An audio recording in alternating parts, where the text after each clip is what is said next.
Olá, queridos, bom dia, bom dia, bom dia, bom dia com alegria, bom dia com amor, com paz no coração. Uau, estamos começando mais uma semana e na nossa leitura dinâmica, leitura diária, essa semana com um livro que, de certa forma, mexeu muito comigo.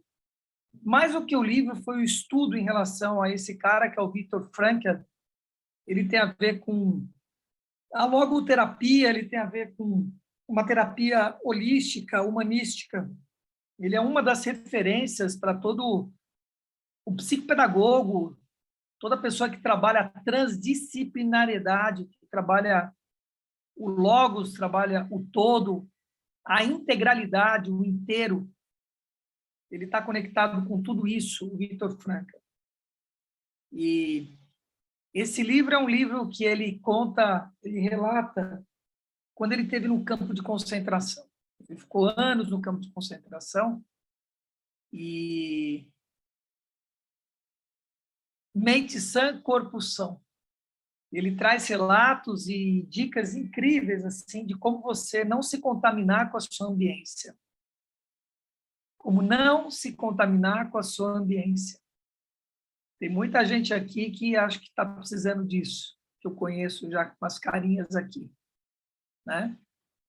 Como a gente está num lugar e não se contaminar com essa ambiência. Né? Imagina o cara, num campo de concentração, atingir esse estado. Vamos ver o que esse livro tem para nos trazer. Certo? Bora lá, dona Luzia Solange. Por gentileza, nos presenteie com o Viktor Frankl. E eu quero chamar a atenção a algo muito especial. Quem escreveu esse livro? Viktor Frankl. Ele deixou isso registrado. E, ao lermos esse livro, é como se ele estivesse contando isso para a gente. Está presente a energia de Viktor Frankl. Deixou isso canalizado. Isso é como eu falo quando a gente lê cartas de Paulo, ou provérbios de Salomão, salmos de Davi. É como se Davi e Salomão estivessem aqui falando conosco, né? E aqui, no caso, Viktor Frankl. É ele personificado aqui. Então, desfrutem de Viktor Frankl, tá bom? Esse livro pode transformar a sua vida. Ranco Prefácio, edição norte-americana. De 1984, o escritor e psiquiatra Viktor Frankl costuma perguntar a seus pacientes quando estão sofrendo muitos tormentos grandes e pequenos, por que não opta pelo suicídio? É a partir das respostas a esta pergunta que ele encontra, frequentemente, as linhas centrais da psicoterapia a ser usada. Num caso, a pessoa se agarra ao amor pelos filhos, em outro, há um talento para ser usado, e num terceiro caso, velhas recordações que vale a pena preservar. Costurar estes débeis filamentos de uma vida semi-destruída e construir com eles um padrão firme, com um significado e uma responsabilidade. Este é o objetivo e o desafio da logoterapia, versão da moderna análise existencial elaborada pelo próprio Dr. Frankl. Neste livro, o Dr. Frankl descreve a experiência que o levou à descoberta da logoterapia. Prisioneiro durante longo tempo em campos de concentração, onde seres humanos eram tratados de modo pior do que se fossem animais, ele se viu reduzido aos limites entre o ser e o não ser. O pai, a mãe, o irmão e a esposa de Viktor Frankl morreram em campos de concentração ou em crematórios, e exceto sua irmã, toda sua família morreu nos campos de concentração. Como foi que ele, tendo perdido tudo que era seu, com todos os seus valores destruídos, sofrendo de fome, do frio e da brutalidade, esperando a cada momento a sua exterminação final, conseguiu encarar a vida como algo que valia a pena preservar? Um psiquiatra que passou pessoalmente por tamanha experiência certamente tem algo a dizer. Ele, mais que ninguém, pode ser capaz de ver a nossa condição humana com sabedoria e compaixão. As palavras do Dr. Frankl têm um acento profundamente honesto, porque estão baseadas em experiências tão profundas que impedem qualquer distorção. Que ele tem a dizer ganha em prestígio devido à sua atual posição na Faculdade de Medicina da Universidade de Viena e por causa do renome das clínicas logoterapêuticas, que hoje estão funcionando em muitos países, segundo o padrão da famosa Policlínica Neurológica de Viktor Frankl em Viena. É impossível evitar a comparação entre os enfoques terapêutico e teórico de Frankl e o trabalho do seu predecessor, Sigmund Freud. Os dois se preocuparam basicamente com a natureza e a cura das neuroses. Freud encontra a raiz destas desordens angustiantes na ansiedade causada por motivos inconscientes e conflitantes. Frankl distingue várias formas de neurose e atribui algumas delas. As neuroses orgânicas, a incapacidade de encontrar um significado e um sentido de responsabilidade em sua existência. Freud acentua as frustrações da vida sexual. Frankl, a frustração do desejo de sentido e significado. Na Europa, hoje há uma forte tendência a um distanciamento de Freud e a uma aproximação da análise existencial, que assume várias formas, entre elas a escola de logoterapia. Franco não repudia a postura de Freud, e isto é típico da sua atitude tolerante, mas constrói seu trabalho de bom grado sobre as contribuições freudianas. Tampouco ataca as outras formas de terapia existencial, mas aceita com satisfação o parentesco da logoterapia com elas. Esta narrativa, embora breve, é muito bem construída e atraente. Por 2 vezes eu ali sem levantar uma só vez da poltrona, incapaz de me afastar da sequência de suas palavras. Em algum momento depois da metade da história, o Dr. Franco introduz sua própria filosofia logoterapêutica, mas o faz de modo tão suave ao longo da narrativa que só depois de terminar a leitura é que o leitor percebe tratar-se de um profundo ensaio, e não apenas de mais uma história sobre as brutalidades dos campos de concentração. O leitor pode aprender muito com este fragmento autobiográfico. Ele percebe o que um ser humano faz quando subitamente compreende que não tem nada a perder senão sua existência tão ridiculamente nua. Franco faz uma cativante descrição do misto de emoção e apatia. Primeiro surge uma fria e distante curiosidade de saber o próprio destino. Depois surgem estratégias de preservação do que resta de vida, apesar das chances de sobreviver serem pequenas. Fome, humilhação, medo e profunda raiva das injustiças são dominadas graças às imagens sempre presentes de pessoas amadas, graças ao sentimento religioso, a um amargo senso de humor e até mesmo graças às visões curativas de belezas naturais, uma árvore ou um pôr do sol. Mas estes momentos de conforto não estabelecem o desejo de viver. A menos que ajudem o prisioneiro a ver um sentido maior no seu sofrimento aparentemente destituído de significado. É aqui que encontramos o tema central do existencialismo. A vida é sofrimento, e sobreviver é encontrar significado na dor. Se há, de algum modo, um propósito na vida, deve haver também um significado na dor e na morte. Mas pessoa alguma é capaz de dizer o que é este propósito. Cada um deve descobri-lo por si mesmo, e aceitar a responsabilidade que sua resposta implica. Se tiver êxito, continuará a crescer apesar de todas as indignidades. Franco gosta de citar esta frase de Nietzsche. Quem tem por que viver pode suportar quase qualquer como. No campo de concentração, todas as circunstâncias conspiram para fazer o prisioneiro perder seu controle. Todos os objetivos comuns da vida estão desfeitos. A única coisa que sobrou era a última liberdade humana, a capacidade de escolher a atitude pessoal que se assume diante de determinado conjunto de circunstâncias. Esta liberdade última, reconhecida pelos antigos estoicos e pelos modernos existencialistas, assume um vívido significado na história de Franco. Os prisioneiros eram apenas cidadãos comuns, mas alguns pelo menos comprovaram a capacidade humana de erguer-se acima do seu destino externo ao optarem por serem dignos do seu sofrimento. Naturalmente, o autor, como psicoterapeuta, deseja saber como se pode ajudar as pessoas a alcançar esta capacidade exclusiva dos humanos. Como se pode despertar num paciente o sentimento de que é responsável por algo perante a vida, por mais duras que sejam as circunstâncias. Franco nos dá um emocionante relato de uma sessão terapêutica que teve com seus companheiros de prisão. Respondendo a um pedido do editor, o Dr. Franco acrescentou à sua autobiografia uma exposição breve, mas clara dos pontos básicos da logoterapia. Até agora, a maior parte das publicações desta terceira escola vienense de psicoterapia, as anteriores são as de Freud e Adler, têm aparecido em alemão. Assim, o leitor gostará de ter um texto adicional de Franco complementando sua narrativa pessoal.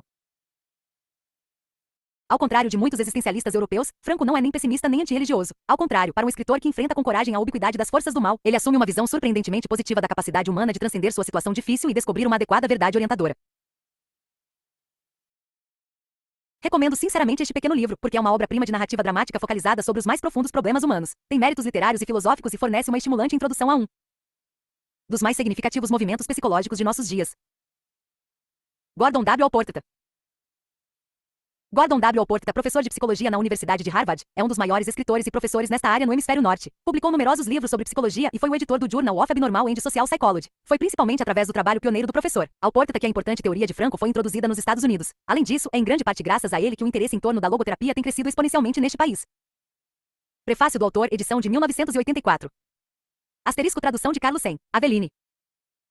Este livro já viveu o suficiente para entrar na 73ª impressão em inglês. Além de ter sido publicado em outras 19 línguas, apenas as edições em inglês venderam quase 2,5 milhões de exemplares. Estes são os fatos, e é possível que eles sejam o motivo pelo qual os repórteres de jornais norte-americanos, e especialmente das estações de televisão, começam suas entrevistas depois de listarem estes fatos com a exclamação: Dr. Franco, seu livro se transformou num autêntico best-seller. Como você se sente com tamanho sucesso? Ao que costumo responder que, em primeiro lugar, vejo no status de best-seller do meu livro não tanto uma conquista e realização da minha parte, mas como uma expressão da miséria dos nossos tempos. Se centenas de milhares de pessoas procuram um livro cujo título promete abordar o problema do sentido da vida, deve ser uma questão que as está queimando por dentro.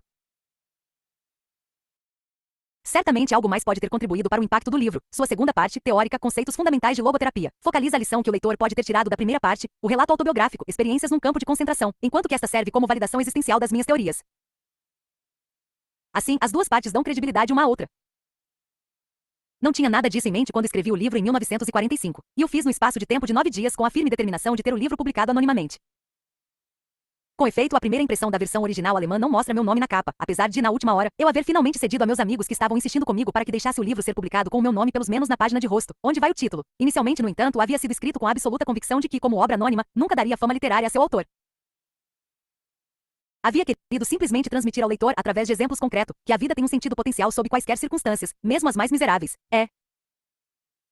Considerava que se a tese fosse demonstrada numa situação tão extrema como a de um campo de concentração, meu livro encontraria um público. Consequentemente, me senti responsável pela tarefa de colocar no papel o que eu havia vivido. Pensava que poderia ser útil a pessoas que têm inclinação para o desespero.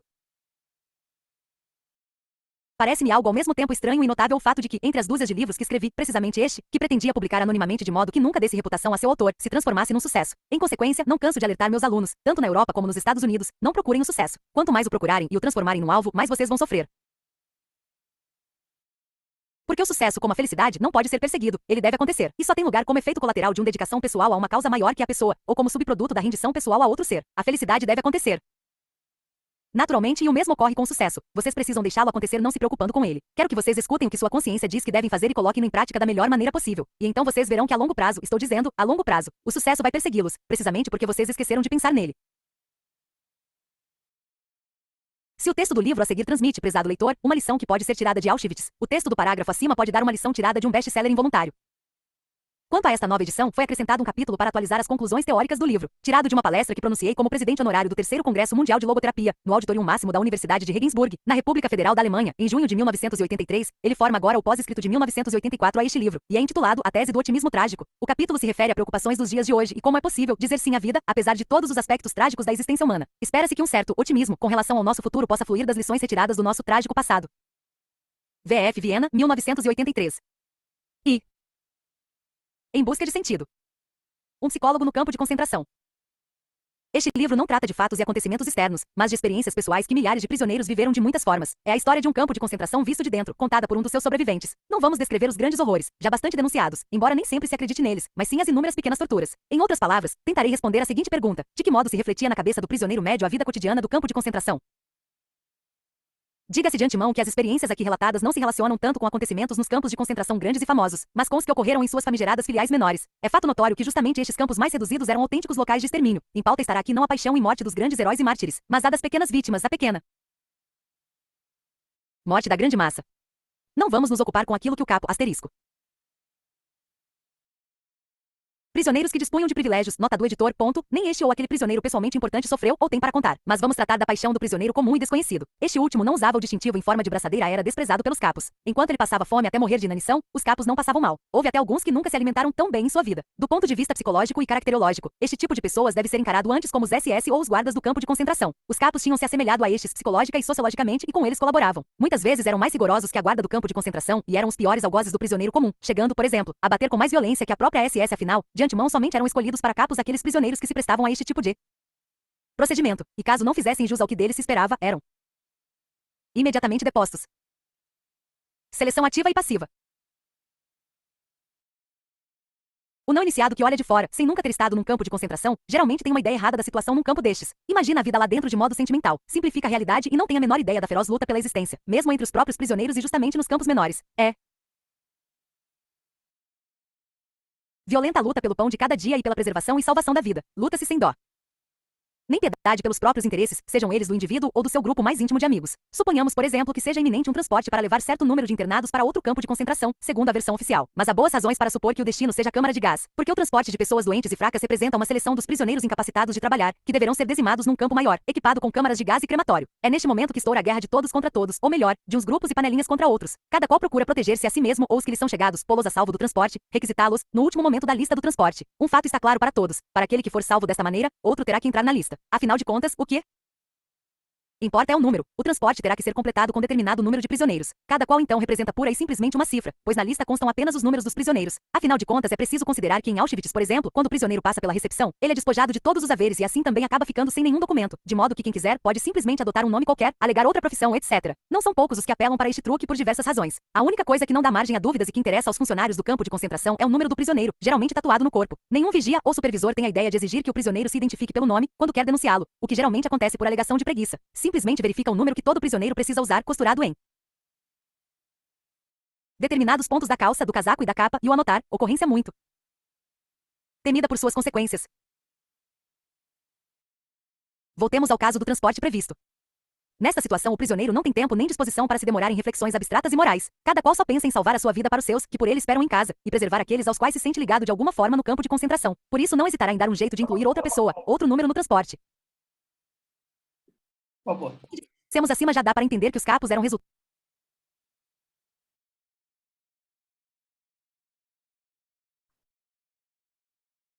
Que incrível. Ele está colocando aqui Primeiro, ele não vai contar sobre os horrores que todo mundo está careca de saber. Essa é a primeira coisa interessante. Quando eu produzi o Diário de Anne Frank, na Alemanha, eu não conhecia Viktor Frankl. Vim conhecer Viktor Frankl agora, em 2012, 13, há 10 anos atrás. E a forma com que eu desenvolvi o Diário de Anne Frank, que é o maior relato de guerra que existe, é o Diário de Anne Frank. Vivo, documentado. Foi exatamente assim. Eu deixei todos os horrores de guerra. As pessoas iam esperando que eu fosse falar da guerra. E o que eu falei nesse livro, na releitura do livro para uma obra no teatro, foi o desenvolvimento espiritual que essa menina teve de 13 a 16 anos. Ela teve uma compreensão de vida que muita gente que vive 90 anos não tem. Foi isso que eu peguei. É isso que eu relatava em cena. O crescimento dela como pessoa. Tanto que eu sempre digo que a primeira frase que tem no diário é: eu espero que você seja uma amiga minha e eu vou te dar o nome de Kitty. E ela recebeu um diário de presente de aniversário de uma tia da madrinha, se não me engano. E ela queria que aquele diário fosse amiga dela. Aquela crise de meninas de 13 anos que acham que não tem amigo, essa coisa toda. E uma das últimas frases que tem no diário, antes dela ser delatada e ir para o campo de concentração, etc., é: apesar de tudo, eu acredito na boa natureza humana. Você nota a diferença. É incrível ler. Eu recomendo que todos leiam o Diário de Anne Frank. É uma lição de vida. É muito legal. Agora, o que eu quero trazer aqui também, foi o motivo de eu parar, é a história do número. Como eles tiram a identidade, toda a característica, bota você um número, né? Você vira mais um número. E aí eu pergunto, né? Quando você está no hospital que o médico vem olhar, o que ele olha, né? Ele olha o paciente ou ele olha o ser humano? Quando um dentista está olhando, né? Você está no dentista, ele está olhando para você ou para sua boca? Que lá vira tudo boca, vira tudo paciente. E onde que a gente faz isso na nossa vida? Será que as pessoas que cruzam com você e que você habita são só mais um número? Essa é a reflexão, né? Como é que isso reflete nas nossas vidas como sistema, né? E eu lembro aqui, foi essa lembrança que me fez parar. Durante a Fletir, que foi a companhia de dança que eu tive, nós tivemos 4 ou 5 audições, não sei precisar aqui, que são esses testes para novos bailarinos, né? A audição, a gente chama isso, o teste para novo bailarino. E a partir da segunda audição, a primeira ainda não, mas da segunda audição, o que a gente fazia? E de propósito, quando o bailarino chegava, ele recebia um código de barra.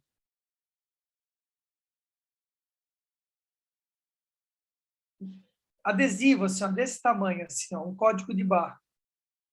Né? E o que se faz normalmente com o bailarino? Ele recebe um número com com alfinete, não? Como é que chama aquele? Como é que chama aquilo lá que prende fralda? Não, tem um clips. É alfinete mesmo, né? Só que tem um outro nome. mas, enfim. Então, É bailarino filete de segurança. eu acho que tem um outro nome, mas enfim. Aí ele recebe um, um tecido com um número e coloca, prega na frente aqui, para quem está vendo saber identificar quem que é aquela pessoa. Não sabe o nome dela, vai ficar olhando o quê? O loiro de olho azul com 1 metro não sei quanto. Não, sabe lá, número 14. Pronto. Então, número 14, isso, etc. Então, a pessoa, quando ela entra para fazer um teste desse, ela também perde a identidade dela. O que a gente fez? A gente, ao invés de dar número, a gente dava um código de barra para ela. Só que os códigos de barra eram o mesmo número, não tinha número diferente. Era o mesmo número, grandão, mas ninguém percebia a princípio. Era o mesmo número para todos. Eles colocavam o código colocavam o código de barra e entrava para fazer a audição, né? E a gente tratava eles que nem boi, né? Tinha tudo preparado, tudo consciente. Entrava, já estava todo mundo preparado, chegava 1 hora antes. Então os caras chegavam e falavam, a pessoa via, falava, eu sou Maria, né? Tinha feito a inscrição antes. Maria, aí a pessoa estava lá preparada, né? Falava, agora você não é mais Maria, você é esse código aqui. Pá! Entra. Deixa aqui sapato, todos os seus pertences. Tinha uma caixinha para cada um. Eles deixavam todos os pertences, estava pelado, só com a roupa e o código. E era frio completamente. Não tinha bom dia, não tinha boa tarde, boa noite. Isso era proposital, para a pessoa sentir realmente, entende? Que ela era um número, que ela não significava absolutamente nada para a gente.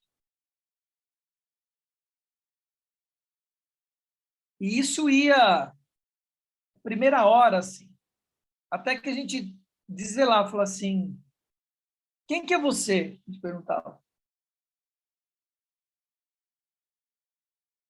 Aí a pessoa falava, eu sou fulano de tal. Não, você é esse número aí. Que número que você é? Tá, tal, tal, tal, tal. E o outro? Quem que você é? Quem é? E a gente começava a fazer um paralelo. Você é alguém ou você é um número? Como é que é isso? Quem é que chegou aqui? Quem que vai se apresentar para a gente? Você é mais um dentro do sistema? Você está vindo aqui? Ele já começava a fazer a pessoa pensar, o bailarino pensar. Esse cara quer ver meus movimentos ou quer me ver? É isso, essa é a pergunta.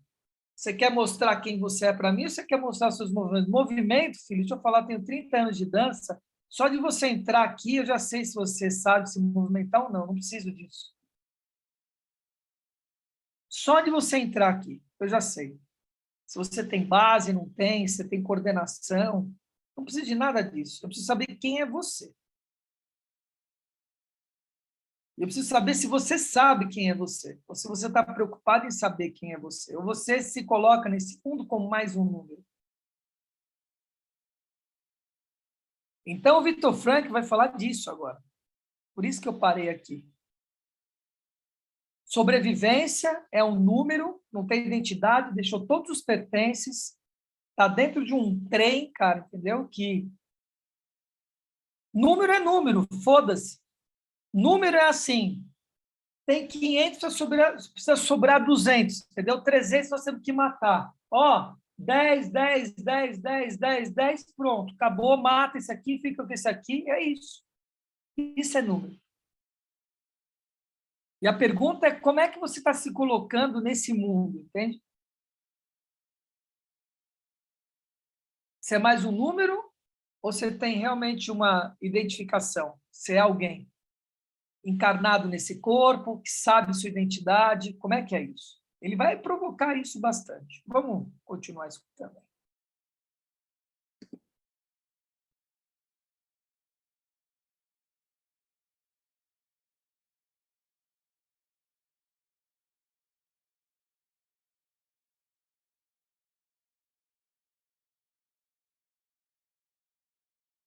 Resultado resultado de uma espécie de seleção negativa. Para esta função somente se prestavam os indivíduos mais brutais, embora felizmente tenha havido, é claro, exceções, as quais deliberadamente não vamos considerar aqui. Mas além dessa seleção ativa, efetuada, por assim dizer, pelo pessoal da SS, havia ainda uma seleção passiva. Existiam prisioneiros que viviam anos a fio em campos de concentração e eram transferidos de um para outro, passando às vezes por dezenas deles. Dentre eles, em geral, somente conseguiam manter-se com vida aqueles que não tinham escrúpulos nessa luta pela preservação da vida e que não hesitavam em usar métodos violentos ou mesmo em trair amigos. Todos nós que escapamos com vida por milhares e milhares de felizes coincidências ou milagres divinos, seja lá como quisermos chamá-los, sabemos e podemos dizer, sem hesitação, que os melhores não voltaram.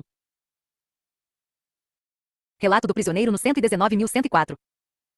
Ensaio psicológico. Quando o ex-prisioneiro 119.104 tenta descrever agora o que vivenciou como psicólogo no campo de concentração, é preciso observar de antemão que naturalmente ele não atuou ali como psicólogo, nem mesmo como médico, a não ser durante as últimas semanas. Cumpre salientar este detalhe porque o importante não será mostrar o seu modo de vida pessoal, mas a maneira como precisamente o prisioneiro comum experimentou a vida no campo de concentração. Não é sem orgulho que digo não ter sido mais que um prisioneiro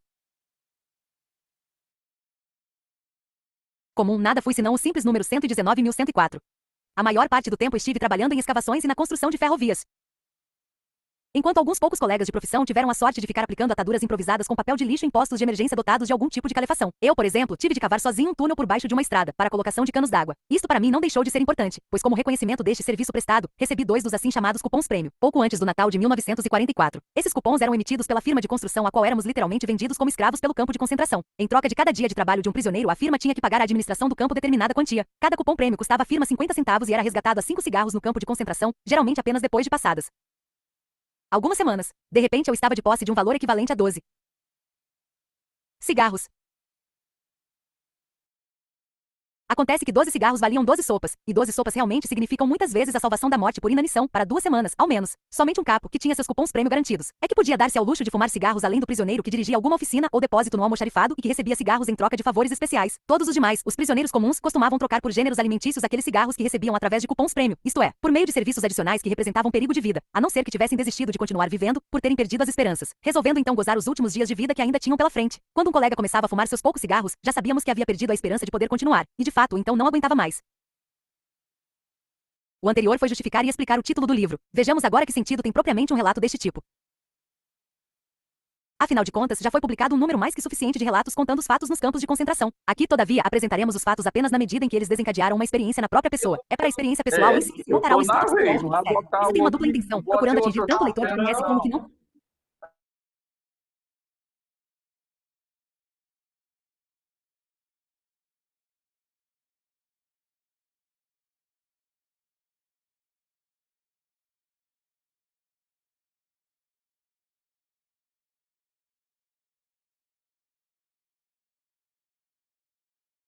Não conhece por experiência própria o campo de concentração e a vida que ali se passa. Para o leitor que o conhece, procuraremos explicar suas experiências com os métodos científicos disponíveis no momento. Para os outros leitores, procuraremos tornar compreensível aquilo que para o créulo já foi sentido e faltava ser explicado. O objetivo, então, é fazer o não iniciado também compreender a experiência do prisioneiro e suas atitudes, e compreender também aquele número tão reduzido de ex-prisioneiros que sobreviveram, aceitando a sua atitude singular diante da vida, e que constitui uma novidade do ponto de vista psicológico. Pois a atitude dos sobreviventes não é sempre fácil de compreender. Frequentemente ouvimos essas pessoas dizer: não gostamos de falar sobre a nossa experiência. Não é necessária nenhuma explicação para quem esteve num campo, e a quem não esteve jamais conseguiremos explicar o que havia dentro de nós, nem tampouco o que continuamos sentindo hoje. É muito difícil fazer uma exposição metódica deste tipo de ensaio psicológico. A psicologia exige distanciamento científico. Será que a pessoa que experimentou a vida no campo de concentração teria o distanciamento necessário durante a experiência, ou seja, na época em que precisou fazer as respectivas observações? Aquele que está de fora tem distanciamento, mas está distante demais do fluxo de vivência para poder colocar qualquer afirmação válida. Pode ser que quem esteve completamente envolvido tivesse muito pouco distanciamento para poder chegar a um julgamento bem objetivo. Ocorre, porém, que somente ele chega a conhecer a experiência em questão. Naturalmente, não só é possível, mas é até muito provável que o critério que aplica as coisas esteja distorcido. Isto será inevitável. Ser mister tentar excluir da descrição o aspecto particular e pessoal na medida do possível, mas quando necessário, ter também a coragem para uma descrição de cunho pessoal da experiência, porque a rigor, o perigo de uma investigação psicológica semelhante não reside em apresentar traços pessoais, mas exclusivamente em tornar-se tendenciosa. Por isso deixarei que outros destilem mais uma vez o que está sendo apresentado, tirando do extrato dessas experiências subjetivas as suas conclusões impessoais em forma de teorias objetivas. Poderia ser uma contribuição à psicologia do encarceramento, investigada depois da Primeira Guerra Mundial, e que nos mostrou a doença do arame farpado, dos primeiros campos de concentração. Devemos ser gratos à Segunda Guerra Mundial por ela ter aumentado o nosso conhecimento sobre a psicopatologia das massas. Para parafrasear o título de um livro bastante conhecido de Le Bon, ela nos agraciou com a guerra de nervos e com todas as experiências do campo de concentração. Neste ponto quero mencionar que inicialmente não pretendia publicar este livro com o meu nome, mas apenas indicando o meu número de prisioneiro. A razão disto estava em minha aversão a todo e qualquer exibicionismo com relação às experiências vividas. Manuscrito já estava concluído quando me convenceram de que uma publicação anônima comprometeria o seu próprio valor, visto que a coragem da confissão eleva o valor do testemunho. Por amor à causa, portanto, desisti também de cortes posteriores, suplantando a aversão do exibicionismo com a coragem de confessar, superando-me assim a mim mesmo. Numa primeira classificação da enorme quantidade de material de observações sobre si mesmo ou sobre outros, do total de experiências e vivências passadas em campos de concentração, poderíamos distinguir 3 frases nas reações psicológicas do prisioneiro ante a vida no campo de concentração: a fase da recepção no campo, a fase da dita vida no campo de concentração e a fase após a soltura, ou melhor, da libertação do campo. Por favor. Esse livro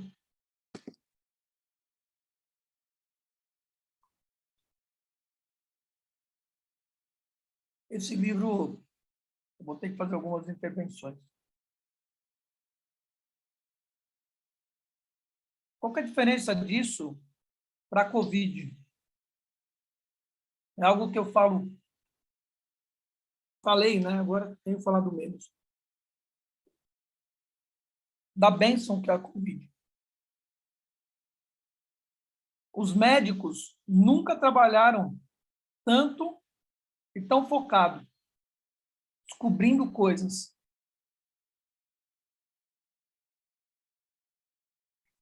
O nível de medicina que nós temos hoje, laboratórios para desenvolvimento de vacinas, de novas vacinas, cara, em 2 anos acelerou, eu não sei quantos, talvez 100 anos, 50, 100 anos, a intensidade da história. Isso é uma dica para a gente, para as nossas próprias vidas. É o que eu digo sempre, você fazer aula de alguma coisa é um acúmulo de energia. Você usar aquilo no coletivo, eu experimentei isso na dança, eu fazer uma aula de dança, isso depende só de mim, se eu errar, sou eu que estou errando, mas quando eu estou no ensaio, esse coletivo depende de mim. Eu errei, o coletivo tem que voltar todo, então o nível de concentração é muito maior. E o ganho, por consequência, é maior. Eu sempre falo 10 vezes mais. Mas na hora que você está em cena, cara, você não pode errar.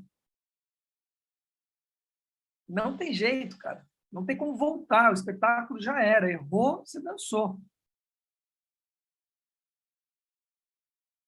Então, o poder de concentração que você tem que ter, que é um pouco essa história da Covid.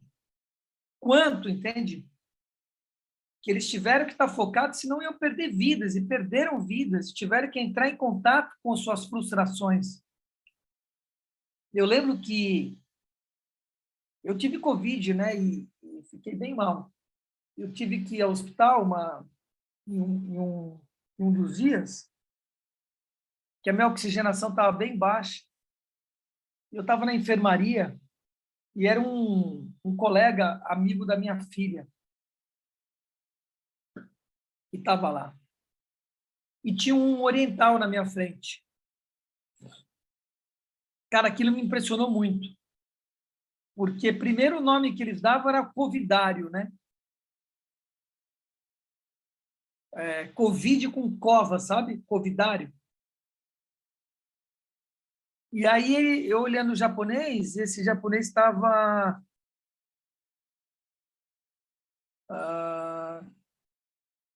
com oxigênio, ele tinha alguma coisa a mais, esse oriental. E chegou o Bruno, que era o médico. E falei, e aí, Bruno? Beleza? Como é que tá? Aí eu não lembro o que a gente conversou, eu acho que foi do oxigênio que tinha me colocado. Ele falou assim, não deviam ter te colocado esse oxigênio. E tava o cara com uma máscara, aquela máscara, era isso, aquela máscara com aquele balão, né, entrando. Ou seja, ele falou assim, mas tudo bem, você está recebendo, eu acho que era 1 litro de oxigênio por hora, sei lá como é que é a medida disso. E ele falou, esse senhor que está atrás de mim aqui está recebendo 3,5 litros. de oxigênio. Ele falou, o próximo estágio dele é intubação e daqui 2 dias ele está morto.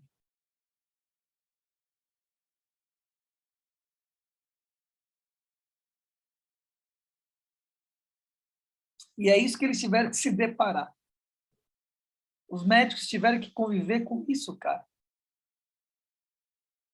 Né? E não só isso, perdendo colegas de trabalho. A gente esquece, cara. Isso parece que não existiu na nossa vida, parece que foi 10 anos atrás, entende? Uma pessoa que viveu um campo de concentração desse é a mesma coisa. 1, 2 anos depois, é como se ele não tivesse tido no campo de concentração. O ser humano se adapta de uma tal forma, como disse, como escreveu, né?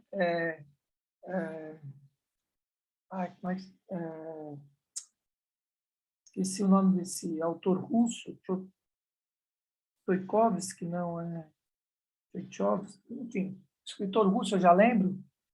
O ser humano é um canalha. Ele se adapta com tudo. Está escrito em um dos poemas desse poeta russo. E é isso mesmo. Então, a gente olha a Covid, a sensação não é que parece que nunca teve, ou parece que foi 100 anos atrás, e que a vida está... E nós estamos indo. Percebe? Esses médicos, eles tiveram que conviver com isso, e mais, colegas de trabalho indo embora, parentes indo embora, eles correndo o risco de se contaminar. Minha filha viveu isso. Os primeiros meses, ela chegava em casa, para não colocar em risco a mãe e a irmã, ela tinha que fazer um procedimento de tirar toda a roupa, se desinfectar antes de entrar na casa e tomar banho, aquela roupa toda num saco, para não ser... Meu, era um puta de um procedimento que tinha. Então, o que esse pessoal... Ele está falando sobre a bênção da Segunda Guerra, e parece um absurdo. É isso que ele acabou de dizer, a bênção da Segunda Guerra. O que os caras aprenderam com aquilo. Sobre o comportamento coletivo, comportamento em massa coletivo. É a mesma coisa agora na Covid. Agora, como é que a gente transporta isso para a nossa vida? Em momentos de crise, momentos intensos que nós temos na nossa vida, e que ao invés de a gente falar maldito, falar bendito. Ao invés de a gente ficar reclamando, a gente olhar e falar que bênção. Foi isso que eu trouxe do acidente da minha bicicleta. Que a hora que você atinge um nível de consciência e aquilo vem na sua vida, você não sabe por quê. Não sabe por quê. A mesma Covid, né, que eu tive. O José Solange mais de uma vez perguntou para mim, mas espera aí, você ficou 11 anos sem gripe, você tem um monte de procedimentos, você conhece um monte de coisa de ferramenta, como é que você se contaminou? Por quê? Ela perguntou várias vezes isso para mim, não foi uma vez só não, porque na cachola dela não entrava isso na história. Isso independe. Você tem um mar, é o que eu tenho falado, você tem um mar que está aí em movimento. Falei isso hoje. Tubarões, baleias, seres que você nem imagina embaixo. Aves e, sei lá, que vem. Isso, como é isso? E você com o seu barco nesse mar.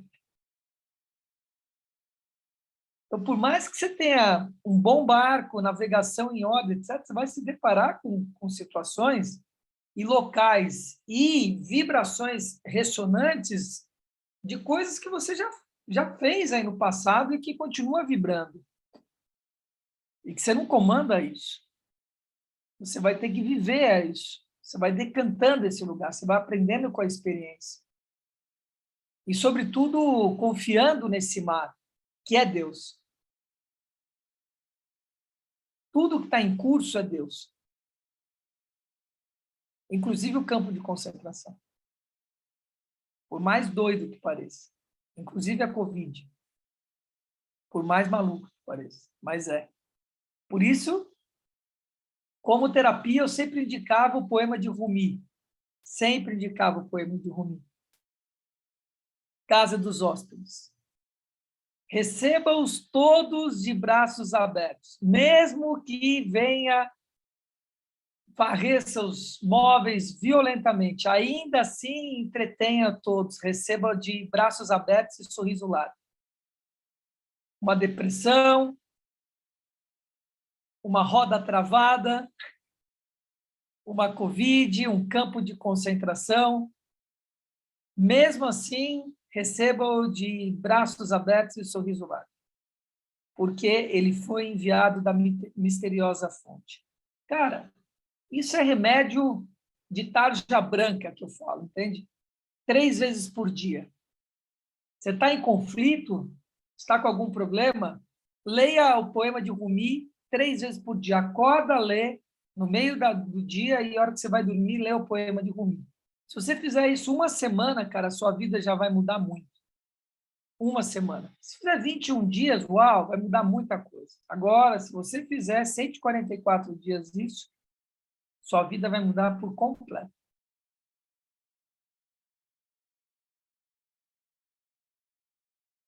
Vamos escutar a bênção do campo de concentração? A estação ferroviária de Auschwitz. A primeira fase se caracteriza pelo que se poderia chamar de choque de recepção. Preciso lembrar que o efeito de choque psicológico pode preceder a recepção formal, dependendo das circunstâncias. Este foi o caso, por exemplo, naquele transporte no qual eu mesmo cheguei a Auschwitz. Imagine-se a situação. O transporte de 1.500 pessoas está a caminho há alguns dias e noites. Em cada vagão do trem se estiram 80 pessoas sobre a sua bagagem, seus últimos haveres. As mochilas, bolsas, etc. empilhadas impedem quase toda a visão pelas janelas, deixando livre apenas um último vão na parte superior. Lá fora se divisa o primeiro clarão da aurora. Todos achávamos que o transporte se dirigia para alguma fábrica de armamento onde nos usariam para trabalhos forçados. Aparentemente o trem para em algum lugar no meio da linha. Ninguém sabe ao certo se ainda estamos na Silésia ou já na Polônia. O apito estridente da locomotiva causa arrepios, ecoando como um grito de socorro ante o pressentimento daquela massa de gente personificada pela máquina e por esta conduzida rumo a uma grande desgraça. O trem começa a manobrar frente a uma grande estação. De repente, do amontoado de gente esperando ansiosamente no vagão surge um grito. Olha a tabuleta. Auschwitz. Naquele momento não houve coração que não se abalasse. Todos sabiam o que significava Auschwitz. Esse nome suscitava imagens confusas, mas horripilantes de câmaras de gás, fornos crematórios e execuções em massa. O trem avança lentamente como que hesitando, como se quisesse dar aos poucos a má notícia à sua desgraçada carga humana. Auschwitz. Agora a visão já está melhor. A aurora já permite ver a silhueta de um campo de concentração de colossais dimensões, estendendo-se por quilômetros à esquerda e à direita dos trilhos.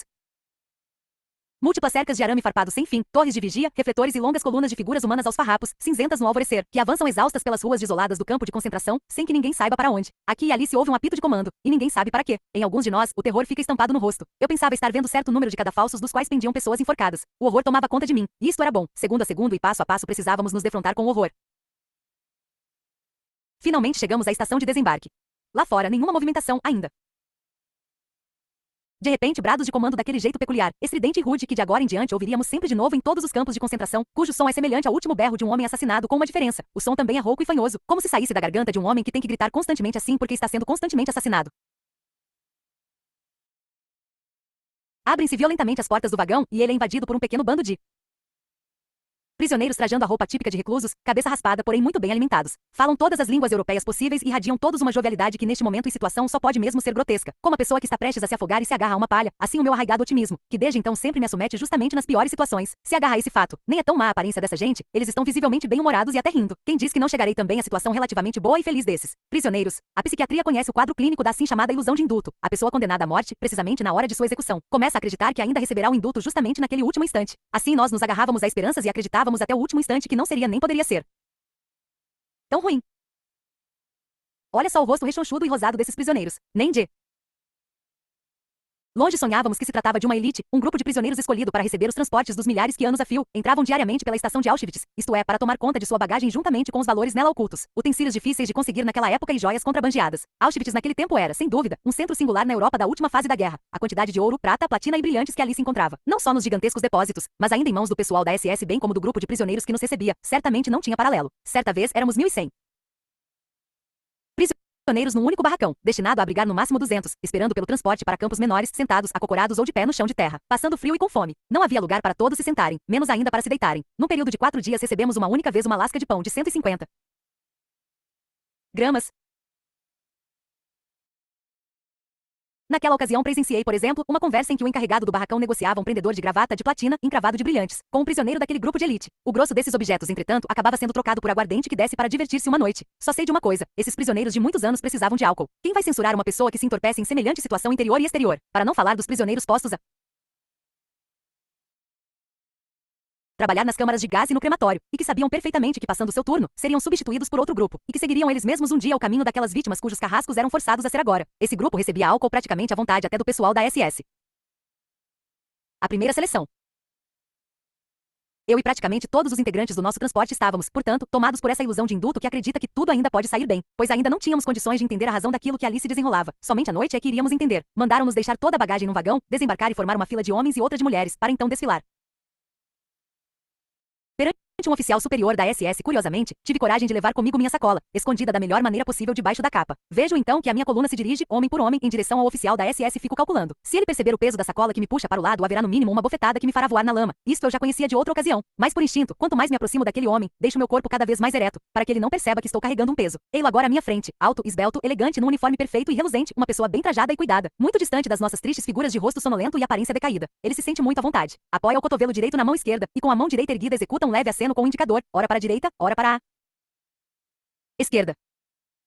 Nenhum de nós tinha a menor ideia do significado sinistro daquele pequeno gesto com o dedo, ora para a esquerda, ora para a direita, com frequência muito maior para a direita. Chega a minha vez. Alguém me sussurrou que para a direita, olhando da nossa direção, ia-se para o trabalho, para a esquerda, para um campo de doentes incapacitados para o trabalho. Simplesmente deixo os fatos acontecerem. É a primeira vez que faço isso, mas tomarei esta atitude muitas vezes de agora em diante. Minha sacola me puxa para a esquerda, mas me aprumo e fico ereto. O homem da SS me olha criticamente. Parece hesitar, põe as duas mãos nos meus ombros. Faço um esforço para assumir uma postura do tipo militar. Fico firme e ereto. Lentamente ele faz girar os meus ombros, e lá me vou para a direita.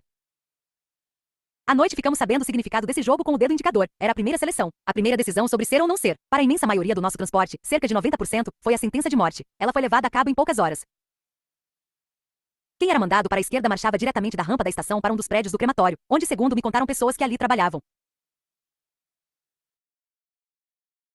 havia letreiros em diversas línguas europeias que caracterizavam o prédio como casa de banhos. Então todos os participantes do transporte mandados para a esquerda recebiam um pedaço de sabão marca Riff. Sobre o que se desenrolava dali em diante posso calar-me, depois que relatos mais autênticos já o tornaram conhecido. Nós, a minoria do transporte, ficamos sabendo naquela mesma noite. Perguntei a companheiros que já estavam há mais tempo no campo de concentração onde poderia ter ido parar meu colega e amigo P. Ele foi mandado para o outro lado? Sim, respondi. Então podes vê-lo ali, disseram. Onde?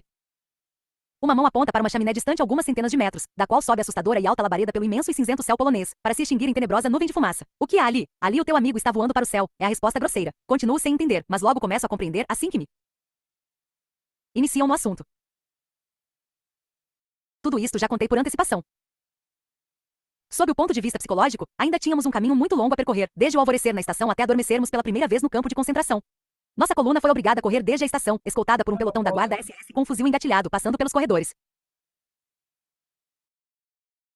Por favor. De arame farpado carregado de alta tensão, até o banho de desinfecção, para nós, eleitos na primeira seleção, ao menos um banho real. Mais uma vez era alimentada a nossa ilusão de indulto. A SS até parecia muito afável, mas logo percebemos que eram agradáveis conosco enquanto viam relógios em nossos pulsos, para em tom muito cordial nos persuadir a entregá-los, já que de qualquer forma teríamos que entregar tudo que ainda tínhamos conosco. Cada um de nós pensava.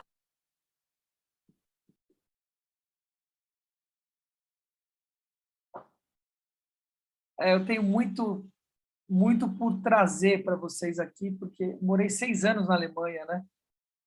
E eu vivi a Alemanha como pouca gente que viveu lá viveu a Alemanha, né? Eu vivi realmente como um alemão lá. Então, pude sentir e ver muita coisa. Acho que uma das primeiras coisas que eu percebi assim lá é a carga com que eles recebem isso sobre as costas deles. Eles não são nazistas. Os nazistas viveram em 1940, de 30 a 40 e pouco. É a mesma coisa a gente pensar aqui no Brasil que todos nós somos senhores de engenho. É como pensar que todos os portugueses são exploradores de colônias invadidas, né? Ou que criaram um massacre de povos nativos, etc. Não é isso. Mas, ao mesmo tempo, carrega essa frequência. Eles são massacrados na Alemanha dia sim, dia não, com a Segunda Guerra Mundial. Não passa um dia batido sem eles verem algo sobre a guerra, comemorar sobre a guerra. Tem outdoor, tem programas de televisão. Para quê? Eles não esquecerem o que eles fizeram. Eles fizeram na Primeira Guerra e fizeram a mesma coisa na Segunda Guerra. E eu vou dar um recado aqui. O começo da Segunda Guerra, como o começo da Segunda Guerra, foi exatamente o que está acontecendo com a Ucrânia. Exatamente. A Alemanha invade a Tchecoslováquia, que não existe mais, mudou o nome, reivindicando a terra que tinha perdido na Primeira Guerra Mundial. E aí há uma mobilização de alguns países não aceitando aquilo, etc. Igualzinho. Mas o que eu quero dizer é sobre o campo de extermínio. Cara, eu tive a oportunidade de ir em Weimar, e a Weimar foi um dos campos de concentração. Ficava perto de onde eu morava, Weimar. E foi uma das coisas mais doidas que eu vivi, foi em Weimar, porque você chega lá e quando você entra pelo portão principal, todo o campo de Weimar fica abaixo, assim, então você consegue ver lá do alto e embaixo. Só que não tem nada, você vê só umas marcações. Os barracões onde os prisioneiros ficavam só está demarcado, não existe mais nenhum. Tem um só em pé que eles reconstruíram, se eu não me engano. Mas tem uma construção que tem sobras de roupas, de sapatos dos prisioneiros, tudo empilhado assim junto, etc., como um museu, né? E tem um outro lugar que é esse forno, isso preservado. Você entra lá, você tem os fornos e você tem o local aonde eles eram asfixiados, né? Porque era assim que acontecia. E ele não descreve. Mas o que acontecia é que eles entravam achando que eles iam tomar banho. Então, eles entravam todos, tiravam a roupa, entravam todos num lugar, e ao invés de vir água, vinha um gás lacrimogêneo. Era tudo fechado, e eles morriam ali envenenados e asfixiados. E os corpos eram todos transportados para os fornos, tudo em sequência, assim, ó, como o forno de pizza, sabe aqueles igluzinhos de pizza, assim? Vários, um em sequência do outro, assim. Os caras só vinham trazendo o corpo e jogando ali, e ali era uma fornalha, e é isso que ele descreve, as chaminés, etc.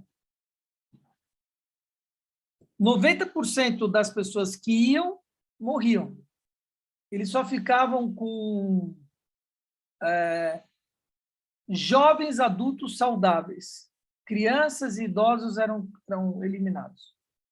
Só quem podia realmente trabalhar e estar produzindo ali. Essa era a seleção da história no campo.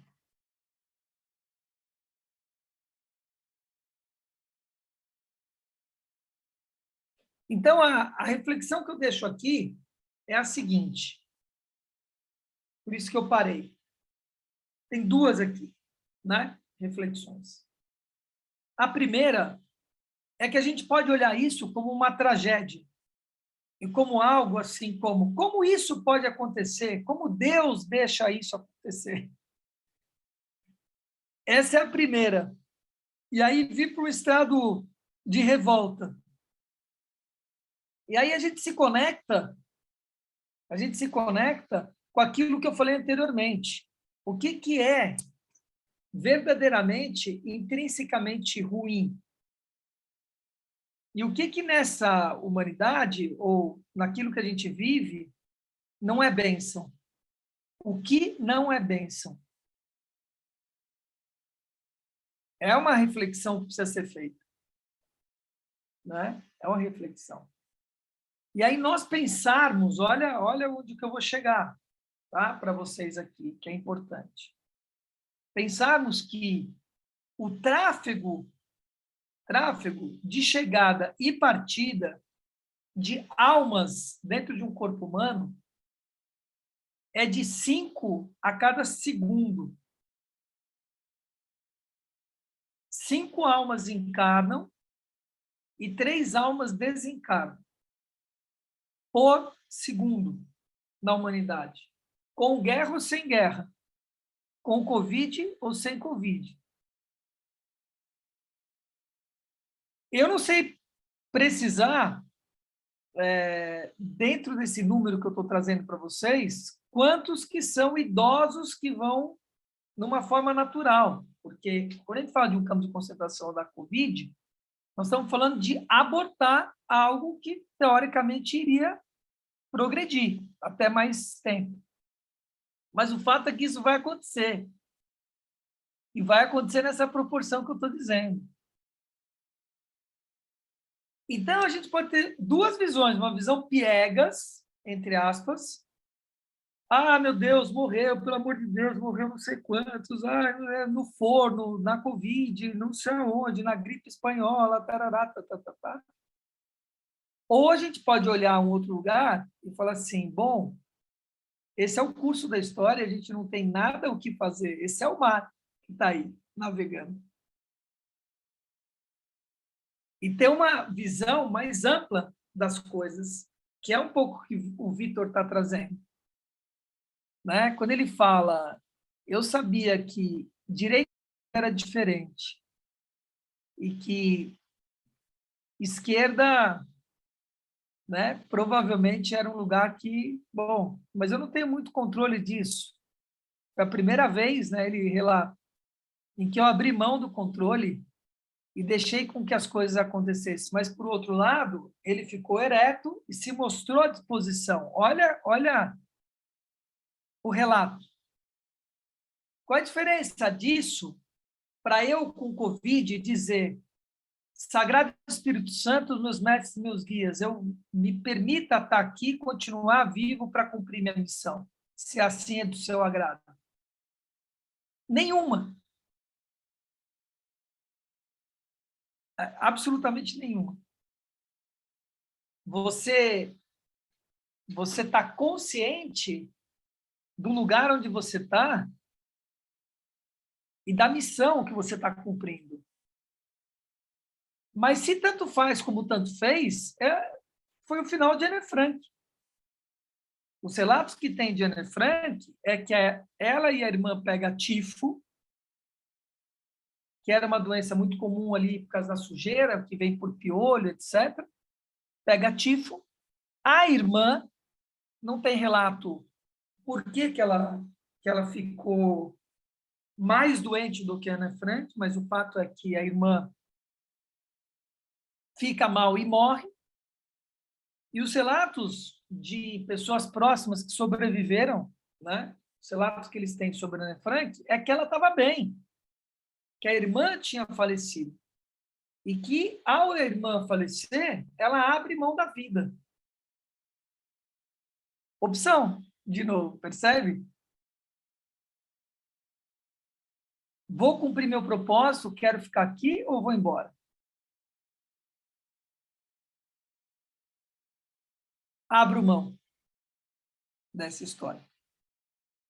Então, é muito forte. Esse livro é muito forte, porque ele vai colocar a gente diante, vai colocar a gente diante dessa condição, entende? De você olhar e falar assim, eu vou ficar vítima desse sistema reclamando o tempo todo, e aí eu vou sucumbir porque eu vou parar de me atualizar e vou ser engolido pelo sistema, ou não? Eu vou navegar nesse marzão, desfrutando, né, e dizendo bênção. Aprendi mais alguma coisa, próximo. Aprendi mais alguma coisa, próximo. Aprendi de novo mais alguma coisa, próximo. E vai desfrutando, vai aprendendo, vai colocando os seus dons e talentos à disposição, e assim caminha a humanidade. Vamos lá, quem tem mais algumas páginas aí, está terminando já. Vamos parar na página 28 hoje.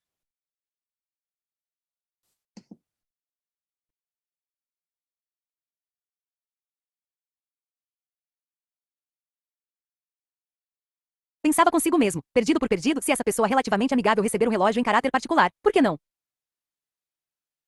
Quem sabe, um dia poderá prestar-me algum favor. Desinfecção. Ficamos esperando agora num galpão que forma a antessala da desinfecção. A SS vem com cobertores sobre os quais devem ser jogadas as posses pessoais, todos os relógios e todas as joias. Para a diversão dos prisioneiros antigos que colaboram, ainda há entre nós alguns ingênuos que se arriscam a perguntar se não se poderia ficar ao menos com uma aliança, um medalhão, um talismã ou uma lembrança. Ninguém consegue acreditar que de fato tiram literalmente tudo da gente. Procuro conquistar a confiança de um dos prisioneiros antigos. Aproximo-me dele com cuidado, mostro um rolo de papel no bolso interno da minha capa e digo: olha aqui, tenho comigo um manuscrito científico a ser publicado. Já sei o que vais dizer, já sei. Escapar com vida, salvar a vida nua e crua é tudo. É o máximo que se pode pedir do destino. Mas eu não posso largar isto. Eu tenho essa mania de grandeza e quero mais. Quero ficar com este manuscrito, preservá-lo de alguma forma. Ele contém a obra da minha vida. Compreendes? Ele começa a entender, sim, começa a sorrir com todo o rosto, primeiro compassivo, depois como se fosse divertido. Fica de olhar zombeteiro e gozador até botar uma careta e gritar comigo, liquidando a minha pergunta com uma única palavra. Aquela palavra que desde então sempre ouviria como a mais usada no vocabulário do prisioneiro do campo de concentração. Merda. Aí percebo em que pé estão as coisas. Faço aquilo que representa o ápice de toda essa primeira fase de reações psicológicas. Dou por encerrada toda a minha vida até ali. De repente surge uma movimentação no grupo de companheiros do transporte, parados, pálidos de medo, discutindo desorientados. Mais uma vez, os comandos gritados com voz rouca. Todos são tocados na corrida e aos empurrões para dentro da antessala propriamente dita do banho. Estamos numa poça grande em cujo centro um homem da SS. Aguarda até que nosso grupo esteja completo. Então começa, dou 2 minutos. Estou olhando para o meu relógio. Dentro de 2 minutos vocês têm que estar completamente nus. Atirem tudo no chão. Não podem levar nada, exceto sapatos, cintos ou suspensórios, um par de óculos e, no máximo, o bragueiro de quem tem hérnia. Vou cronometrar 2 minutos. Já. Com uma pressa incrível o pessoal arranca a roupa do corpo. À medida que o tempo vai se esgotando, forçam a roupa, correias e cintos e se despem cada vez mais nervosos. Desesperados. Súbito, os primeiros estalos. Sobre os corpos nos descem chicotes. Somos levados para outra sala. Então nos raspam o pelo de cima a baixo. Não. Somente da cabeça. Não fica um pelo no corpo inteiro. Dali somos tocados para dentro dos chuveiros. Entramos mais uma vez em fila. Um prisioneiro mal reconhece o outro. Mas é com grande alívio e alegria que alguns constatam que dos chuveiros realmente sai água. O que resta? A existência nua e crua. Enquanto ainda esperamos pelo chuveiro, experimentamos integralmente a nudez. Agora nada mais temos senão esse nosso corpo nu sem os cabelos. Nada possuímos a não ser, literalmente, nossa existência nua e crua, que restou em comum com nossa vida de antes. Para mim, por exemplo, ficaram os óculos e o cinto. Este, entretanto, teria que ser dado em troca de um pedaço de pão mais tarde. Para quem usasse bragueiro, ainda houve uma pequena surpresa especial à noite. O encarregado do nosso barracão pronunciou uma saudação na qual deu a palavra de honra, de que quem tivesse costurado dólares ou metal precioso em seu bragueiro, seria enforcado por ele pessoalmente neste barrote aqui apontando com o dedo. Com muito orgulho, declarou ter este direito, como encarregado do grupo e segundo o regulamento do campo. Os sapatos com os quais em princípio podíamos ficar, foram um capítulo à parte. Calçados de relativa qualidade acabavam sendo tirados da gente, recebendo-se em troca um par que não servia. Deram-se mal aqueles que seguiram o conselho, aparentemente bem intencionado, dos prisioneiros veteranos da guarda na antessala, de cortar o cano de suas elegantes botas e disfarçar esse ato de sabotagem, passando sabão no corte. A SS parecia estar esperando justamente por isso, e mandou que todos se apresentassem para a vistoria dos sapatos. Quem entrasse em suspeita de ter cortado o cano da sua bota era obrigado a entrar num pequeno quarto contíguo. Pouco depois se ouviam os estalos do açoite e os berros dos torturados. As primeiras reações. Desfez-se assim, uma após outra, qualquer ilusão que alguém do grupo eventualmente ainda estivesse nutrindo. A maioria de nós agora é tomada de algo inesperado, humor negro. Sabemos que nada mais temos a perder a não ser uma vida ridiculamente nua. Debaixo do chuveiro fazemos comentários engraçados, que pretendem ser gracejos. Em atitude meio forçada, cada qual se diverte primeiro consigo mesmo, depois também com os outros. Afinal, do chuveiro realmente sai água. Além do humor negro aparece ainda outra sensação, de curiosidade. Conheço essa reação numa outra área, como atitude básica em situações especiais na vida. Sempre que eu estava em perigo de vida, em ocasiões anteriores, por exemplo, em quedas, ao escalar montanhas, das quais me saíra bem tive, durante frações de segundos. A mesma atitude frente ao que repentinamente estava sucedendo. Curiosidade, vontade de saber se eu escaparia com vida ou não, com uma fratura na base do crânio ou em outro lugar, etc. Também em Auschwitz dominava esse espírito de curiosidade praticamente fria que distância as pessoas do seu mundo, fazendo-as encará-lo com objetividade. Com a atitude de observar e esperar, a alma retrai-se e procura salvar-se para outro lugar. Estávamos curiosos por saber o que aconteceria agora e quais seriam as consequências. Por exemplo, as consequências de se ficar completamente nu e molhado ao ar livre no frio do outono avançado. E nos dias seguintes a curiosidade cedeu lugar à surpresa. Surpresa, por exemplo, de não se pegar um resfriado. Mas são muitas as surpresas triviais que ainda guardam o prisioneiro recém-chegado.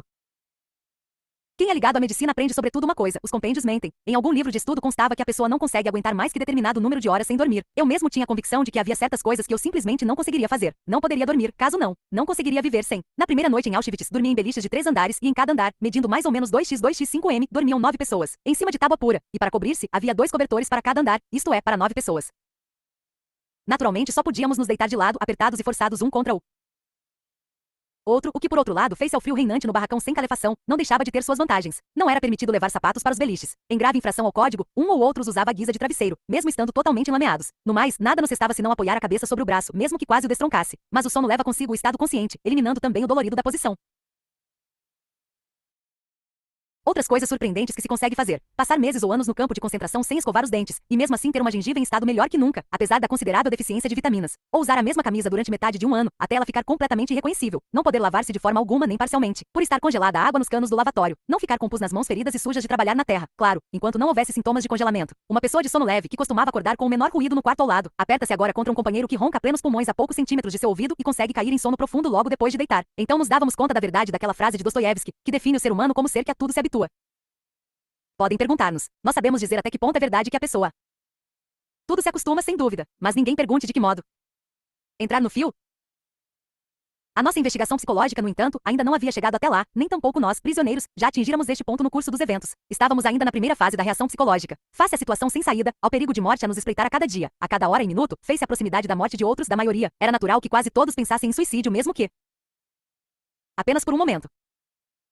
Em virtude de certa convicção pessoal que se esclarecerá adiante na primeira noite em Auschwitz, pouco antes de adormecer, fiz a mim mesma a promessa, uma mão apertando a outra, de não ir para o fio. Esta expressão, corrente no campo, designava o método usual de suicídio, tocar no arame farpado, eletrificado em alta tensão. Tomar a decisão negativa de não ir para o fio não era difícil. Afinal de contas, a tentativa de suicídio não fazia muito sentido. O mero cálculo de probabilidade e a expectativa de vida estatística praticamente excluía o prisioneiro comum do minguado percentual daqueles que ainda sobreviveriam às seleções vindouras, dos mais diversos tipos. Em Auschwitz, o internado em estado de choque não tem medo algum da morte.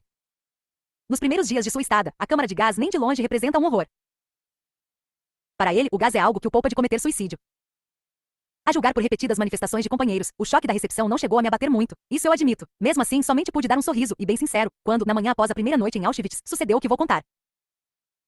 Durante o período em que era proibido sair da barraca sem incumbência expressa, um conhecido colega que chegará a Auschwitz semanas antes de nós, infiltrou-se em nossa barraca. Queria tranquilizar-nos, dar esclarecimento e consolo. Magro a ponto de não o reconhecermos logo, mas mostrando-se bem disposto e despreocupado, forneceu-nos algumas dicas. Não tenham medo. Não se preocupem com as seleções. Médicos têm mais chance com o M. Que era médico-chefe da SS não era verdade, porém não quero entrar no mérito da questão. Nem quão diabólica era essa aparência que se dava ao mencionado médico. O médico do bloco, prisioneiro como nós, homem de uns 60 anos, contou-nos que implorara ao Dr. M que poupasse seu filho, destinado à câmara de gás. O Dr. M, entretanto, lhe negou fria e terminantemente. Só aconselho e peço uma coisa. Vocês têm que fazer a barba todos os dias, seja de que jeito for, nem que seja com um caco de vidro. Mesmo que vocês tenham que sacrificar o último pedaço de pão para que alguém faça a sua barba. Vocês então parecem mais jovens, o rosto fica mais rosado depois de raspado. Não fiquem doentes de jeito nenhum, nem com a aparência de doentes. Se vocês querem continuar com vida, só há um jeito: darem a impressão de serem capazes de trabalhar. Basta alguém ficar mancando por qualquer ferimento banal ou quando o sapato está apertando. Se a SS vê alguém nesse estado, convoca-o com um aceno, e no dia seguinte é certo que ele vai para a câmara de gás.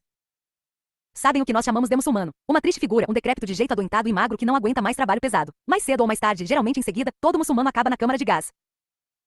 Por isso repito, vocês têm que fazer a barba, têm que andar com compostura. Então não precisam ter medo da câmara de gás. Assim como vocês estão parados na minha frente, mesmo só com 24 horas de vida no campo, vocês todos não precisam ter medo algum da câmara de gás. Afora talvez um. Você aí apontou para mim. Você não vai ficar brabo comigo, não é? Mas eu digo isso abertamente para vocês. Só mesmo ele talvez, e acenou com a cabeça mais uma vez em minha direção, dentre vocês todos, só ele entra em cogitação na próxima seleção. Portanto, vocês podem ficar tranquilos. Eu juro que naquela ocasião dei um sorriso, e estou convicto de que qualquer outro na minha situação e naquele dia não teria reagido de outra forma. Gatot de Ephraim Lessing foi quem disse uma vez: quem não perde a cabeça com certas coisas é porque não tem cabeça para perder. Ora, numa situação anormal, uma reação anormal simplesmente é a conduta normal. Também como psiquiatras esperamos que uma pessoa, quanto mais normal for, reaja de modo mais anormal ao fato de ter caído numa situação anormal, como seja, de ter sido internada no manicômio. Também um prisioneiro, ao ser internado num campo de concentração, demonstra um estado de espírito anormal, embora não deixe de ser uma reação psicológica natural e, conforme ainda se mostrará, típica naquelas circunstâncias. Apatia. O tipo de reação que acabamos de caracterizar começa a se alterar depois de poucos dias. Após o primeiro estágio de choque, o prisioneiro passa para o segundo estágio, a fase de relativa apatia. A pessoa aos poucos vai morrendo interiormente. Afora as diversas reações emotivas acima descritas, o prisioneiro recém-internado ainda experimenta, durante o primeiro período de sua estada no campo, outras sensações extremamente torturantes que passam a mortificá-lo. Surge, sobretudo, indizível saudade de seus familiares. Uma saudade tão ardente que só resta uma sensação, a de se consumir. Além disso, ao nojo. O nojo de toda a fealdade que o cerca, interior e exterior. Como a maioria dos seus companheiros, o prisioneiro está vestido em farrapos tais, que a seu lado um espantalho teria ares de elegância. Entre as barracas, no campo de concentração, há somente um lodaçal. E quanto mais se trabalha em sua eliminação, tanto mais se entra em contato com a lama. É justamente o recém-internado que costuma ser destacado para grupos de trabalho nos quais terá que se ocupar com a limpeza de latrinas, eliminação de excrementos, etc. Quando estes são transportados sobre terreno acidentado, geralmente não escapamos de levar uns respingos do líquido abjeto. Qualquer gesto que revele uma tentativa de limpar o rosto, com certeza provocará uma bordoada do capo, que se irrita com a excessiva sensibilidade do trabalhador. A mortificação dos sentimentos normais continua avançando. No começo, o prisioneiro desvia o olhar ao ser convocado, por exemplo, para assistir ao exercício coletivo de algum grupo. Por enquanto, ele não consegue suportar a cena de pessoas sendo sadicamente torturadas, vendo o companheiro subindo e baixando horas a fio na sujeira, ao ritmo ditado a porrete. Passados alguns dias ou semanas, contudo, ele já reage de forma diferente. De manhã cedo, ainda no escuro, está com o grupo de trabalho, pronto para sair marchando numa das ruas do campo, frente ao portão de entrada. Ouve gritos, olha e observa como um companheiro seu é esmurrado até cair no chão. Isto várias vezes. É levantado e sempre de novo derrubado a socos. Por quê? Porque está ardendo em febre, mas só pôde pedir que controlassem a sua temperatura à noite, fora do tempo hábil para dar baixa no ambulatório. Agora ele é punido pela vã tentativa de receber baixa de manhã para não precisar marchar para o trabalho. Externo. O recluso observador, em pleno segundo estágio de suas reações psíquicas, não mais tenta ignorar a cena. Indiferente e já insensível, pode ficar observando sem se perturbar. Outra, quando ele mesmo, à noite, fica se espremendo no ambulatório na esperança de receber 2 dias de repouso por causa de suas lesões ou de seu edema, ou por causa de sua febre, de sorte que não necessita sair para o trabalho durante esses 2 dias, não se deixa perturbar ao ver um menino de uns 12 anos, para o qual não mais havia calçados no campo, e que por isso fora obrigado a ficar por horas a fio de pés descalços na neve, prestando serviços externos durante o dia. Os dedos dos pés do menino estão crestados de frio, e o médico do ambulatório arranca com a pinça os tocos necróticos e enegrecidos de suas articulações. O nojo, o horror, o compadecimento, a revolta, tudo isso nosso observador já não pode sentir nesse momento. Padecentes, moribundos e mortos constituem uma cena tão corriqueira, depois de algumas semanas num campo de concentração, que não conseguem sensibilizá-lo mais. Por certo tempo estive deitado num barracão em que estavam aquartelados os que sofriam de tifo exantemático, em meio a pacientes com febre alta e em pleno delírio, muitos deles às portas da morte. Mais um acaba de morrer. Que acontece? Pela enésima vez, sim, pela enésima vez, sem despertar um mínimo de reação ou sentimento. Fico observando como um companheiro depois do outro se aproxima do cadáver ainda quente. Um surrupia o resto de batatas encardidas do almoço. Outro verifica que os sapatos de madeira do cadáver ainda estão um pouco melhores que os seus próprios. Um terceiro tira o manto do morto. Outro, afinal, ainda fica contente por surrupiar um barbante, imagine. Fico olhando, apático. Finalmente dou-me um empurrão e me animo a convencer-o. Enfermeiro a levar o corpo para fora do barracão, um galpão de chão batido. Quando ele resolve fazê-lo, pega o cadáver pelas pernas, fala rolar em direção ao estreito corredor entre as 2 fileiras de tábuas à esquerda e à direita, sobre as quais estão deitados os 50 enfermos acometidos da febre, para então arrastá-lo pelo chão acidentado até chegar à porta do barracão. Dali sobe 2 degraus para fora em direção ao ar livre, o que já é um problema para nós, debilitados pela fome crônica. Sem auxílio das mãos, sem nos puxarmos para cima segurando nos postes, todos nós que já estamos há meses no campo. Há muito não conseguimos mais levantar o próprio peso do corpo somente com a força das pernas, para vencer esses 2 degraus de 20 centímetros. Agora o homem chega até ali com o cadáver. Com muito esforço ele se alça primeiro e depois o morto. Primeiro as pernas, depois o tronco e finalmente o crânio, que dá lúgubres pancadas nos degraus. Logo em seguida é trazido o barril com a sopa, que é distribuída e avidamente sorvida. O meu lugar fica em frente à porta do outro lado da barraca, próximo da única janelinha, um pouco acima do solo. Minhas mãos geladas se aconchegam à vasilha quente da sopa. Enquanto sorvo seu conteúdo sofregamente, por acaso dou uma espiada para fora da janela. Lá está o cadáver recém-tirado do barracão, a fitar a janela de olhos esbugalhados. Há apenas 2 horas eu estava conversando com esse companheiro. Continuo tomando a sopa. Se eu não tivesse ficado espantado com a minha própria insensibilidade de certa forma por curiosidade profissional, esta experiência nem se teria fixado em minha memória, de tão pouco sentimento que o fato todo me despertou. Esse livro vai ser pesado.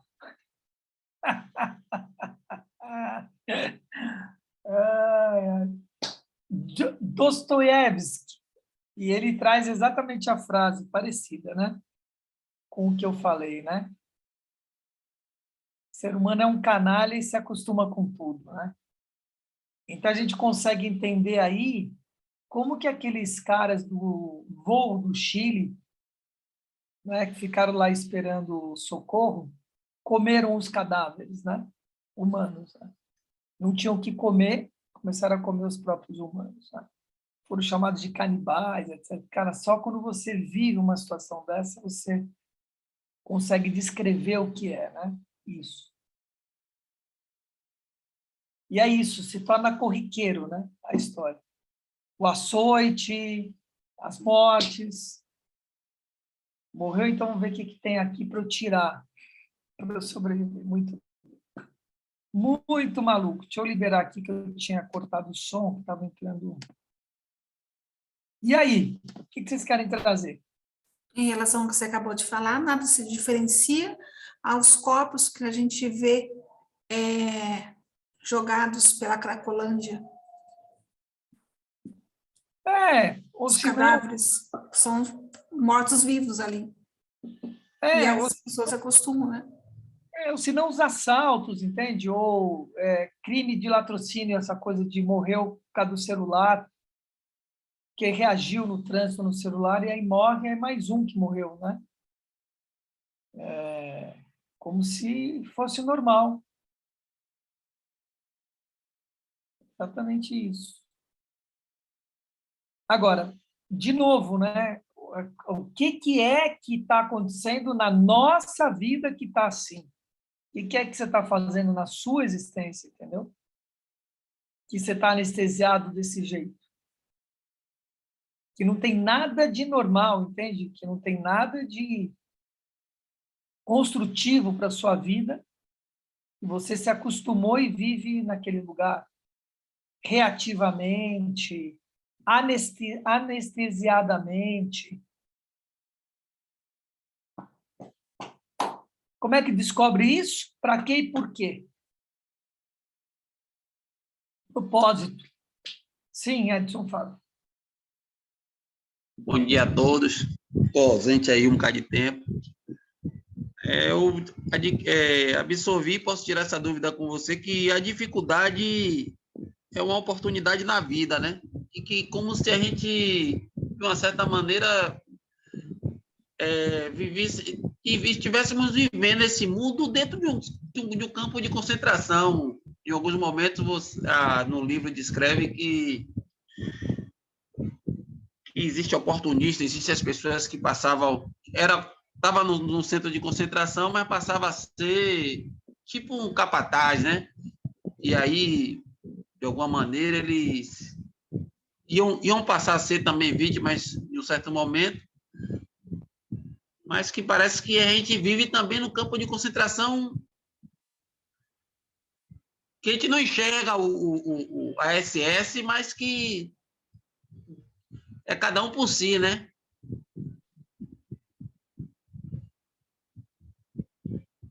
E talvez Deus por todos, né?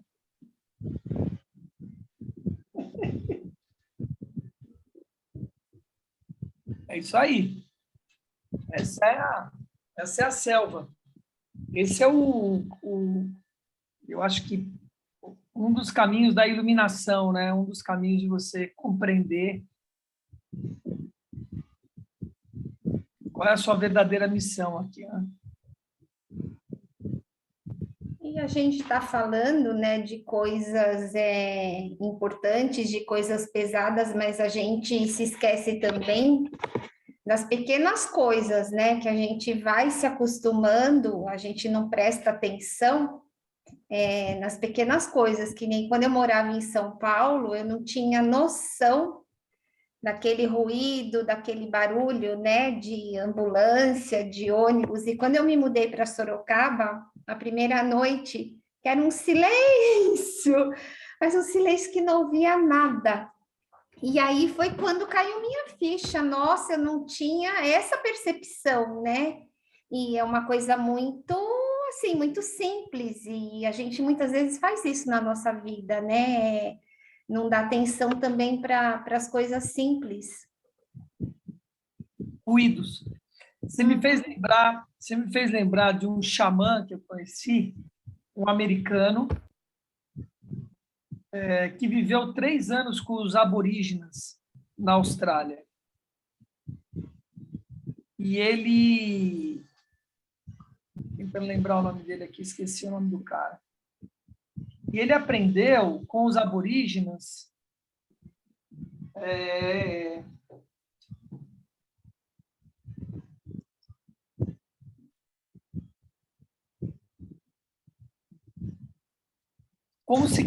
como camuflar, como fazer menos ruído, para caça, para tudo. E ele trouxe isso para a vida dele. Ele trouxe isso como um seminário, assim. Como é que você pode fazer isso na sua vida, esse silêncio, para escutar menos ruído? Então, era legal no seminário, porque ele ensinava, por exemplo, se você coloca a mão aqui, ó, você aumenta a sua capacidade de audição e direciona para onde você quer. Por exemplo, se você coloca assim, ó, e assim, você muda o direcionamento da escuta. Os animais, eles sempre dão o bote contra o vento, instintivamente, porque o outro animal sente o cheiro dele se estiver a favor do vento. Então, ele vai contra o vento. Ele já sabe instintivamente isso. Por exemplo, a passada, cara, era muito doido, ele ensinou um monte de coisa para a gente. A importância da limpeza do ambiente, de você limpar seu ambiente, para não deixar rastro. Como você constrói, a importância do silêncio, da pausa, do não falar, para que você escute o eco da sua vida. Cara, passamos 3 dias com John, chama John. Passamos 3 dias com o John, né? Ele falando sobre isso e é isso, entendeu? Assim, porque se você faz silêncio, se você fizesse silêncio em São Paulo, onde você morava, você iria escutar todos os ruídos.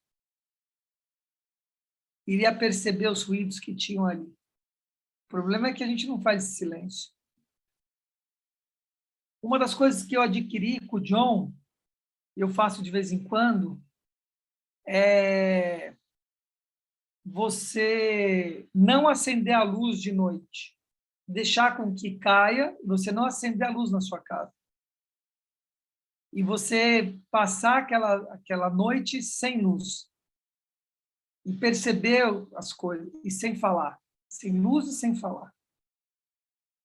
E perceber como é que a sua casa... como é que ela fica.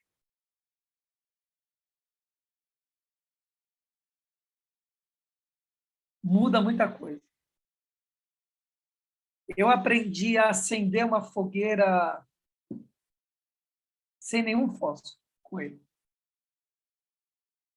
Só com a madeira, fazendo buraquinhos na madeira e a fricção na madeira com a palha do lado, etc. E você montar a fogueira com abertura para o leste, que é onde vem o vento, né? O vento vem do leste, para que você possa ter a entrada mesmo em invocação. Cara, foi demais, cara, esse contato com o John. E a filha dele, que é uma havaiana, e sabia danças havaianas. E a gente fez danças havaianas com ela, cara. Foi muito bom, muito massa aquilo. Eu já fiz coisa nessa vida, né?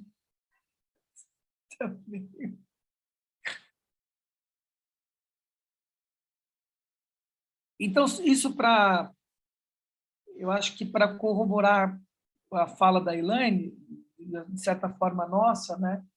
Desse lugar do costume, de você se acostumar, é você quebrar o ritmo no silêncio, sabe? Para você parar e perceber como é que está isso. Inclusive com as pessoas que você convive. Ficar em silêncio e observar. Observar no sentido, como é que está isso, sabe? Ao invés de ficar falando, faz isso, faz aquilo, não gosto disso, não gosto daquilo, assim, e interagir, parar, de repente, com seu filho, sua filha, e tirar um dia ou um período para só observar como é que estão os ruídos. Com o marido, com a esposa, com a companheira, com a casa, com o condomínio, parar, sem ação, silêncio. Só observar, sem julgar, só observar o movimento. É bem doido isso, cara. Eu mudei tanto, gente. Se vocês não têm ideia o quanto eu mudei de 2005 para cá, mas de 2012, 10, 12 para cá, muito mais. Foram 10 anos de treinamento, assim, de guerra, de luz e sombra. Eu falo que vocês já tiveram essa sensação de que a hora que vocês vão comer, vocês percebem o quanto que você estava com fome, a hora que você vai fazer xixi, por exemplo, você não percebeu o quanto você estava apertado, você só percebe a hora que você vai fazer xixi, a hora que você vai comer, que você fala, nossa, eu estava com fome e não percebi que estava com fome. Ou sede, né? Às vezes você toma alguma coisa e fala, cara, graças a Deus estava com uma sede. Já tiveram essa sensação? Todo mundo, né, já teve essa sensação, né? E eu tive essa sensação num nível muito maior quando eu saí de Brasília na Covid, que eu fechei meu consultório e voltei para São Paulo. E aquele meu retorno foi um retorno mesmo, porque eu não tinha mais local lá, estava no meio da Covid, eu não sabia se ia voltar, quando ia voltar, né? E quando eu entrei no aeroporto Juscelino Kubitschek, né, em Brasília, eu fiz meu check-in, etc., eu fui para a sala de embarque, e eu estava ali, na hora que eu entrei naquele corredor para ir para o avião, que eu entrei no avião, cara, a minha sensação foi como se eu tivesse entrado num corredor 10 anos antes, vivido coisas, e eu tivesse saindo daquele corredor naquele momento.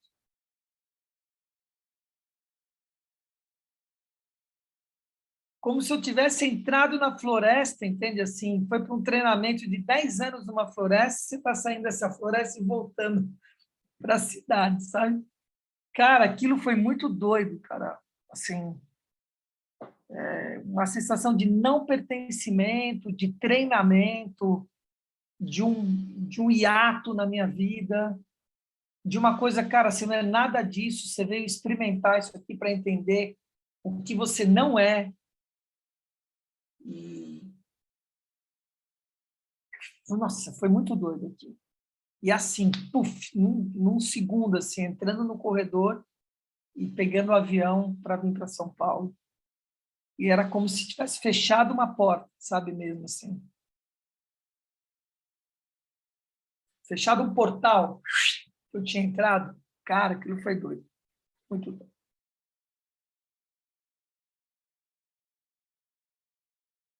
Mais alguma coisa? Daniele? Dani? Francisco Juramar?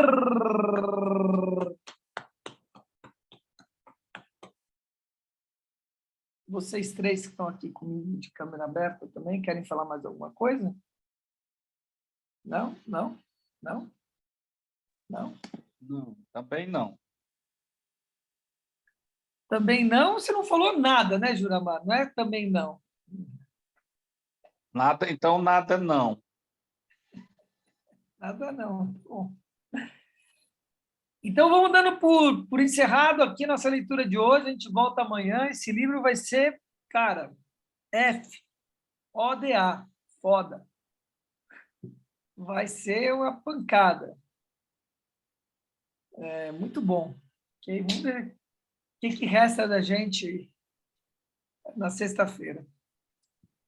Tá bom, queridos?